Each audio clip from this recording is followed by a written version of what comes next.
नमस्कार, जय हिंद साथियों। मैं हूं विवेक औदिच्य। स्वागत करता हूं आपका आपके अपने YouTube channel Audichya exam preparation पर।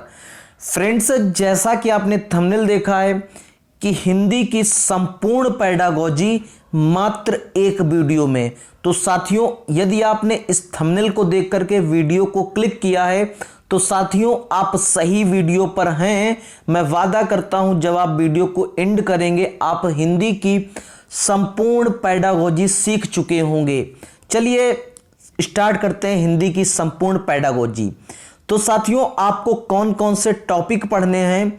आपको टॉपिक पढ़ना है हिंदी पेडागोजी में भाषा अधिगम और अर्जन, शिक्षक सहायक सामग्री, सतत एवं व्यापक मूल्यांकन, निदानात्मक एवं उपचारात्मक परीक्षण, भाषा अधिगम में व्याकरण की भूमिका, बोलने और सुनने की भूमिका, भाषा कौशल एवं बहुभाषिकता, भाषा शिक्षण की विधियां, भाषा शिक्षण सिद्धांत और साथ ही साथ आपको पढ़ना है वह पॉजिटिव और नेगेटिव टैग वर्ड जिसको देखते ही आप हिंदी पेडागोजी के डायरेक्ट आंसर हिट करेंगे। तो आपको क्या क्या पढ़ना है मैं बता चुका हूं। अब चलते हैं टॉपिक पे, एक टॉपिक को सीखते हैं। टॉपिक देखते हैं। टॉपिक पहला है भाषा अधिगम और अर्जन। तो क्या होती है साथियों, भाषा अर्जन क्या होती है और भाषा अधिगम क्या होती है, एक एक को बहुत ही विस्तार से देखते हैं। भाषा जो अर्जन है इसी को हम बोलते हैं भाषा अधिग्रहण। अर्जन को बोलते हैं भाषा अधिग्रहण। और विद्यालय जाने से पूर्व जो भाषा हमको अर्जित की जाती है, विद्यालय जाने से पूर्व हमें जो भाषा अर्जित की जाती है वह हमारी भाषा अर्जन कहलाती है। साथ ही साथ जो मातृभाषा होती है वह हमारी भाषा अर्जन के अंतर्गत आती है।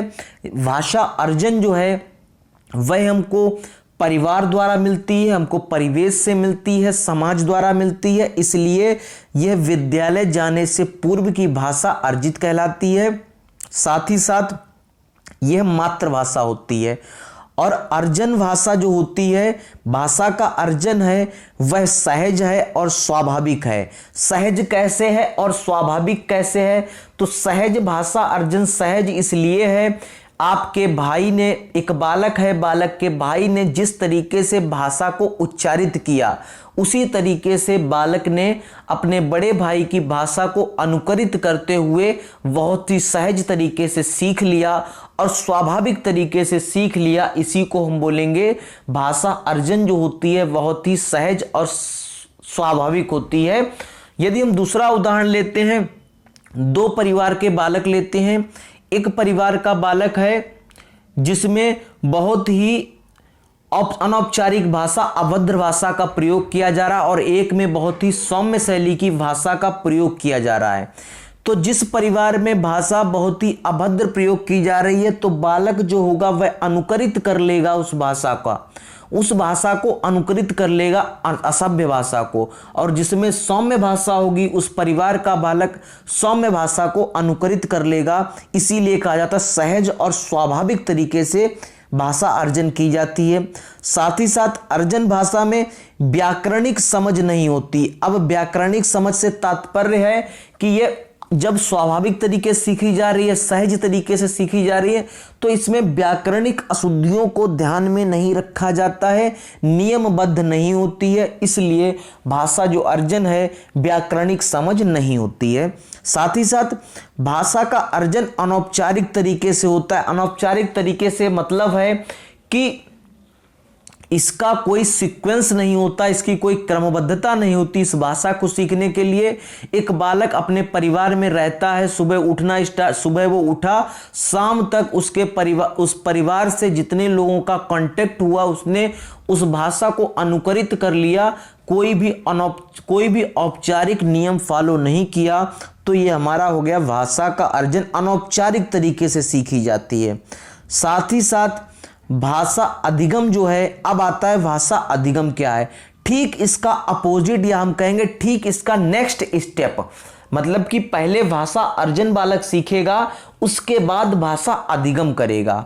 अब क्या होता है देखो, विद्यालय जाने के बाद जो भाषा ग्रहण की जाती है, अब भाषा अर्जन थी, विद्यालय जाने से पूर्व जो भाषा ग्रहण की जाती है वह भाषा अर्जन, और विद्यालय जाने के बाद जो भाषा ग्रहण की जाए वह हमारी भाषा अधिगम। और ग्रहण नहीं की जाए बल्कि सीखी जाए, जो भाषा सीखी जाती है वह भाषा अधिगम है विद्यालय जाने के बाद। अब बात आती है कि इसको हम द्वितीय भाषा के नाम से जानते हैं, इसको हम मानक भाषा के नाम से जानते हैं। भाषा अधिगम को हम द्वितीय भाषा के नाम से जानते हैं, मानक भाषा के नाम से जानते हैं। उदाहरण लेता हूं, यदि कोई कक्षा में हिंदी पढ़ा रहा है, एक अध्यापक हिंदी पढ़ा रहा है, तो जो हिंदी विषय होगा वह उस बालक के लिए द्वितीय भाषा के रूप में होगी, मानक भाषा के रूप में होगी, क्योंकि बालक जो है वह भाषा अर्जन करके आया है, अपनी मातृभाषा को सीख के आया है, ना कि हिंदी को सीख के आया है। अब बात करते हैं कि भाषा का अधिगम जो है प्रयास पर्यंत है, प्रयास पूर्ण है। मतलब कि भाषा जो का अधिगम, जो भाषा सीखी जाती है वो प्रयास के बाद आती है, वरन भाषा जो अर्जन है वह सहज और स्वाभाविक होती है। भाषा अधिगम जो है व्याकरणिक होती, क्योंकि एक अध्यापक द्वारा स्टैंडर्ड लैंग्वेज सिखाई जा रही, मानक भाषा है, द्वितीय भाषा है, तो कहीं ना कहीं इसकी एक व्याकरण होगी, ये व्याकरणिक रूप से बद्ध होती है, मतलब बंधी हुई होती है, एक नियम से बंधी होती है भाषा अधिगम। अब बात करते हैं भाषा अधिगम औपचारिक होती है, इसमें परिस्थितियों का होना आवश्यक है। औपचारिक कैसे? भाषा अधिगम जब विद्यालय में सीखी जाएगी, एक कक्षा होगी, एक अध्यापक होगा, एक पाठ्यक्रम होगा, तो एक औपचारिक होगी और परिस्थितियों का होना आवश्यक है। परिस्थितियों का होना से तात्पर्य है कि एक सीक्वेंस विद्यालय हो, पाठ्यक्रम हो, अध्यापक हो, ये सारी परिस्थितियां हो, बनी हुई हो, उसमें यदि कोई अधिगम किया जा रहा है तो वह हम सीखा जा रही है भाषा, तो हमारी भाषा अधिगम कहलाती है। इसका क्षेत्र क्या क्या है? विद्यालय है, शिक्षक इसका क्षेत्र होता है। अब बात करते हैं विद्यालय जाने से पूर्व की भाषा क्या है? भाषा अर्जन, और विद्यालय जाने की बाद की भाषा क्या है? भाषा अधिगम।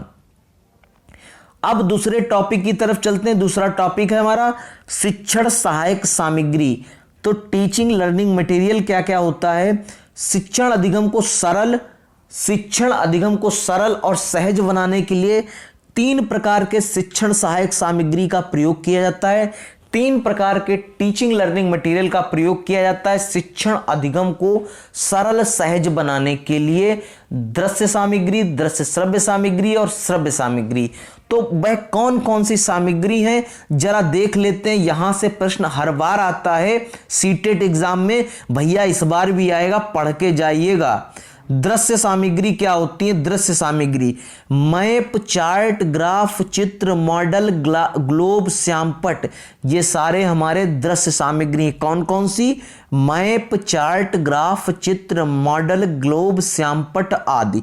तो ग्लोब क्या होता है? पृथ्वी का प्रतिरूप है।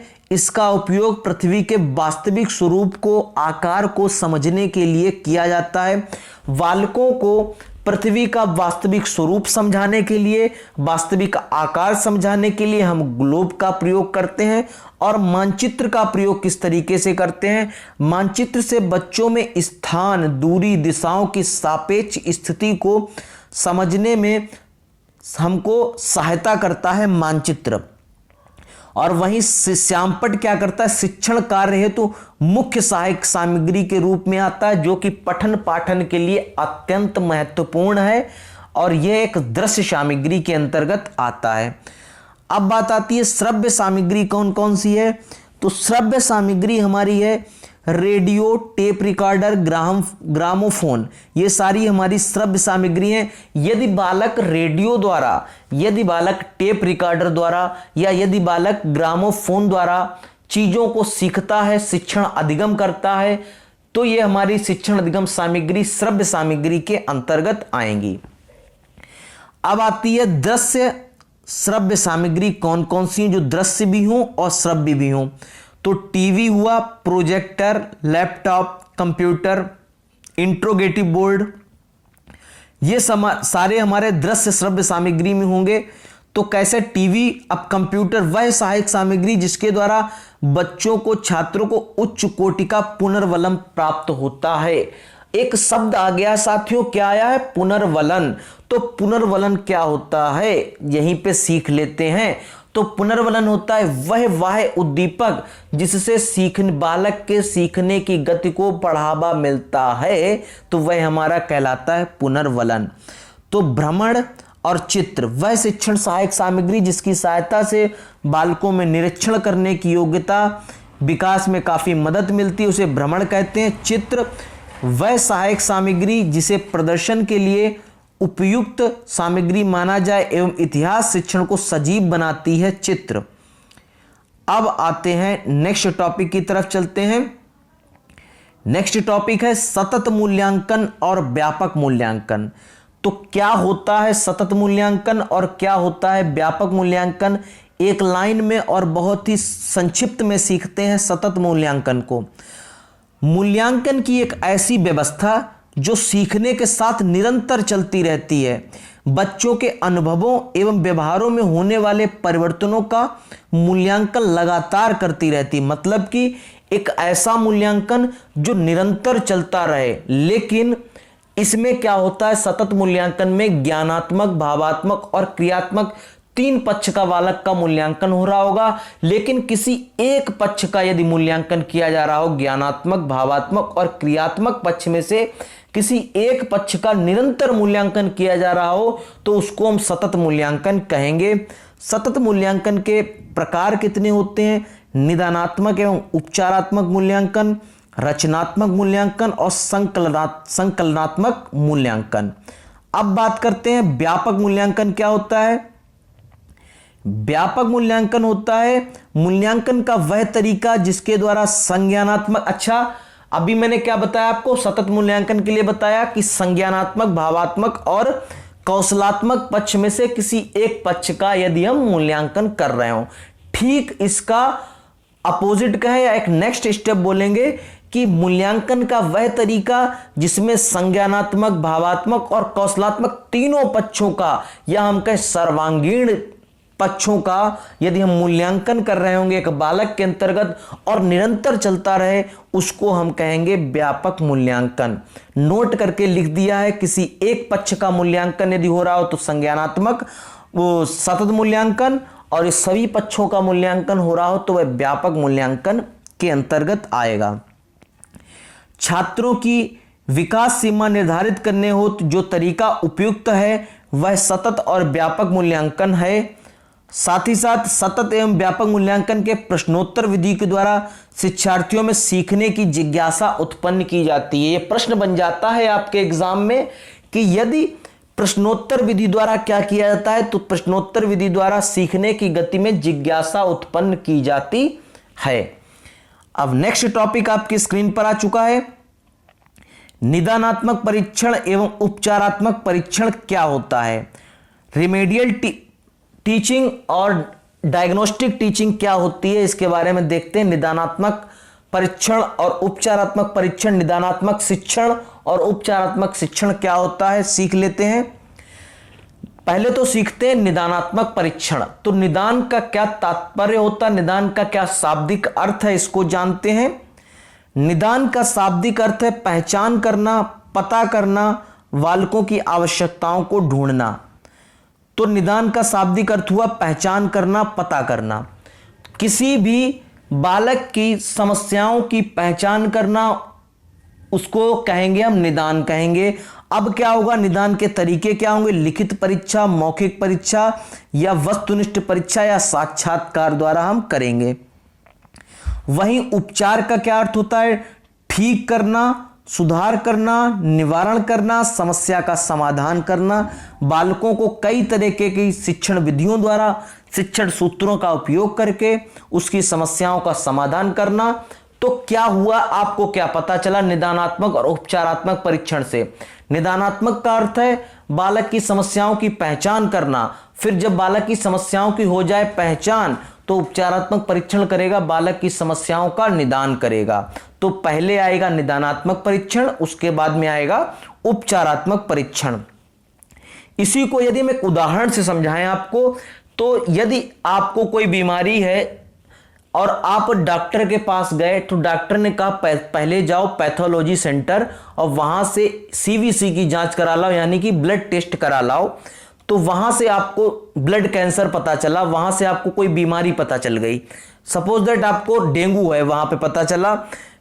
डॉक्टर के पास आप वापस आए, डॉक्टर ने क्या किया, प्रिकॉशंस लिख दिया, मेडिसिन लिख दी और आपको डिस्पेंसरी भेज दिया, आपको मेडिकल स्टोर पे भेज दिया। फिर क्या हुआ, आपको अब यहां पे अब आपको एक अध्यापक और बालक और विद्यालय के रूप में सीखना है। अब एक विद्यालय में जब आप जा रहे हैं, एक अध्यापक में जा रहे हैं, तो एक शिक्षक था, एक शिक्षक ने सबसे पहले क्या किया, बालक की समस्याओं की पहचान की। उसके बाद कई शिक्षण विधियों द्वारा, कई शिक्षण सूत्रों द्वारा बालक का उपचार किया, उसकी समस्या का समाधान किया। फिर जाकर के बालक की समस्या का समाधान हुआ। इस तरीके से निदानात्मक और उपचारात्मक परीक्षण को आप देख सकते हैं। तो साथियों, यह वीडियो आपको कैसी लगी, लाइक वाला बटन दबा करके इसको बताएं, साथ ही साथ एक कमेंट करें। और अभी जो टॉपिक छूटे हैं हिंदी पेडागोजी में, अभी कुछ टॉपिक छूटे हैं, उस टॉपिक को पढ़ने के लिए आपको क्या करना होगा, सब्सक्राइब वाला बटन को प्रेस करना होगा। साथ ही साथ जो बेल आइकन है उसको प्रेस कर लीजिए, ताकि हमारी जो लेटेस्ट वीडियोस और लाइव सेशंस जो आते हैं वो सबसे पहले आपको नोटिफिकेशन मिल सके।